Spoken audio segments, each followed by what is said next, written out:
So with the 5 minutes, you can slow down a little bit. The 5 minutes, you're really using the GSL method, really kind of drawing in the gestures. And then the gestures also include like what's in the middle of the figure as well. So the action of the gesture. And then with the rest of the time, you can kind of draw in the rib cage, the hips, the legs.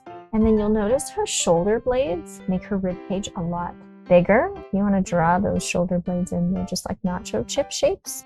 And you can really see her spine as well. So it's very much kind of drawing through the form. If you have more time, you could probably add a little bit of shading to it. You don't have to. I might just shade in her clothing to kind of separate it from the rest of her body. But for the next one, this is a really strange pose. Like, what is he doing? He's very linear, but I'm gonna put a bit of a curve in his body. Just gonna add to the strangeness of his overall demeanor. Guy has like a pretty impressive beard. He's not really balanced in my drawing, but like he's falling over. Okay, so with her, she's got a very shape-based gesture for her clothing, and then she's kind of got this diamond shape in between that, a cone shape down here, and then her leg is kind of coming out like that. So very much very shape-based gesture, and then I'm going to add the line on top. And if you're wondering where her other leg is, I'm guessing it's down here, just because otherwise she wouldn't be very balanced. So try to guess where her other leg is.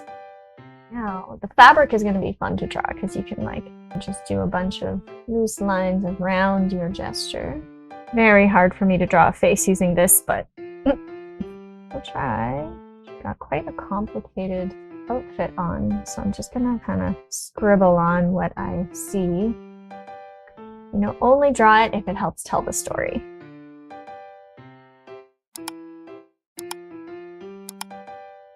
Okay, so for this one, I would probably start off with 2 lines like this, and then his feet come up like this, and then I would kind of draw in his body, and then add his head. So that's kind of the overall gesture, very linear.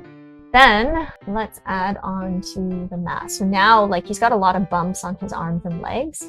So what I'm gonna do first is I'm just gonna draw the forms. So there's one form, there's the other.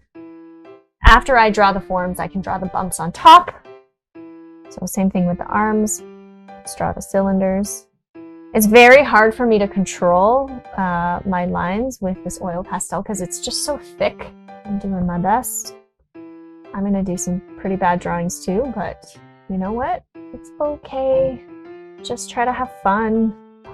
Shoes, probably color in his shirt. All right, so now I'm going to try to attempt those bumps. Add some calf muscles down here. Whatever I do to one side, I'm going to try to do to the other side. Add some more muscles on the bottom of his leg, and they go right into his butt here. And it looks like he's wearing shorts. And color those in and kind of like make the corners of his legs a little bit like the corners of his kneecaps, a little bit more pronounced. And then any other bumps that I see. So same thing for his arms. Give him a deltoid muscle, bicep. His forearms are pretty thick. That one actually didn't turn out too bad. Just try to have fun and your drawings will be fun. Try not to diss your drawings or say like, oh, this is so bad, it's so ugly, whatever. Like, just try to say, you know, it's practice. The next one will be better. All right. So because these are 5 minutes, right, we're really focusing on breaking down those shapes. So not just a silhouette, but actually kind of breaking down the shapes. So I got my foot there. I got my other foot here, and then the middle of the body kind of coming out like that. Draw the head, and draw in the arms, you can kind of see that there is a very obvious shape. And then I'm going to try and break down the torso. What is the torso doing? Where are the hips? Where are the hips? Where is the pelvis? I'm going to guess it's over here. Let's draw the rib cage. Remember where it's compressed, right? It's compressed on this side, elongated on this side, compressed, right? And then arms, and the other arm, there's the forearm, and how does the head connect? Where is the head? Here's the head, here's the neck. This is a challenge because you can't see any of those body parts, right? They're hidden in clothing. So right now we're trying to figure out where everything is, and that's the challenge. Legs, the calves. Next time you're drawing a figure, try to figure out where the hips are, even if you can't see it, even if it's behind a skirt or very baggy clothing. So you can see here, like I figured out where the twist is, and you can actually see the twist in the clothing, right? You can see the bunching, like it's a sign of that compression. So I don't think I'm going to color this one in because I can just color him all in flat, but I really like all of the detail I was able to capture in breaking down those forms. But I am going to draw some bunching of the clothes down here.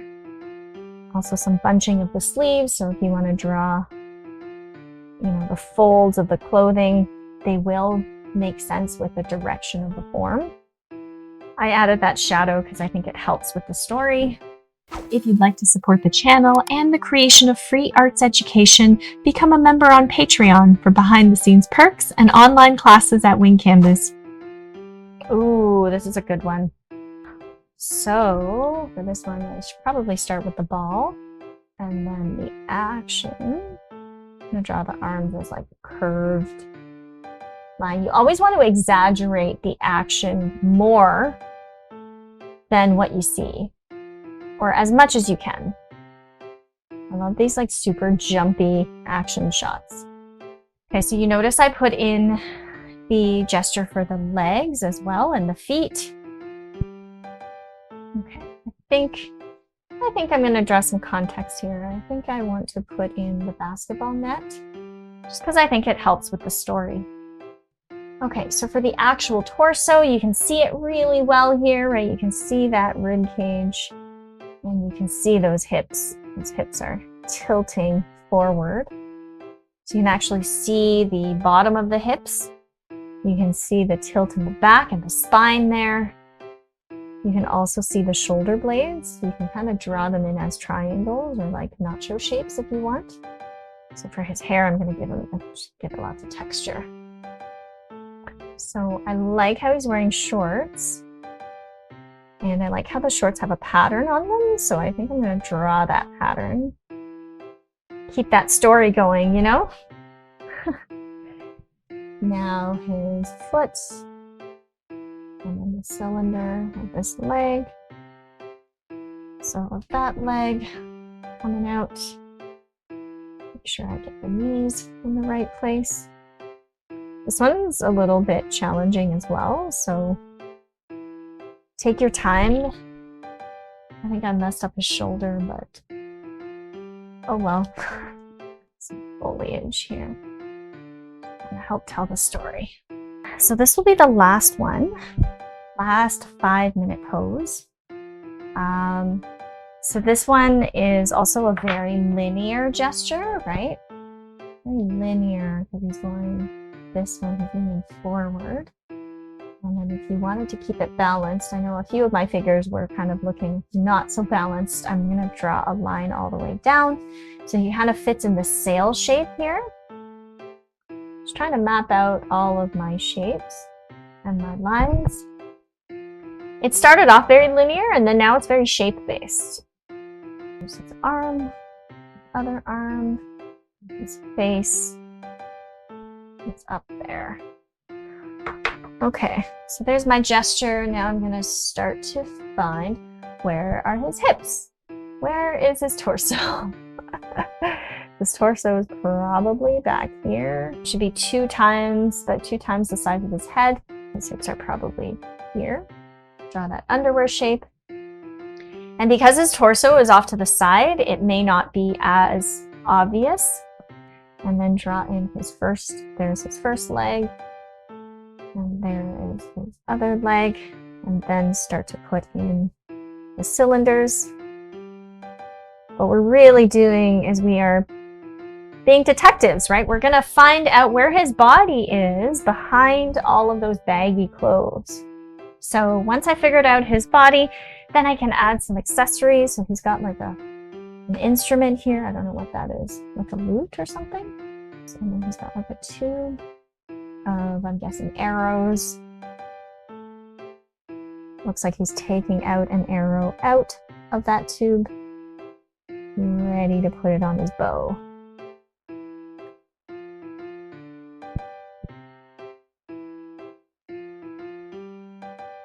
And if you want to draw in his baggy pants, kind of put it on top.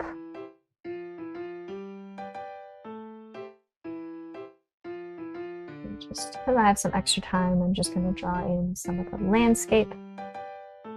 He's like hiding in the woods, right? What drawing the landscape does is it makes me feel like I'm looking up at him, right? Because look at how small the trees are. So it just makes me have the correct perspective. I'm looking up at him and not down at him. Join a virtual class to learn live from our professional artists. Get creative assignments, individual guidance, and real-time feedback on your artwork. Start today and level up your practice. If you learned something new, like and share this with a fellow art nerd. If you love receiving quality and free arts education, subscribe. Here are some other videos you can check out next.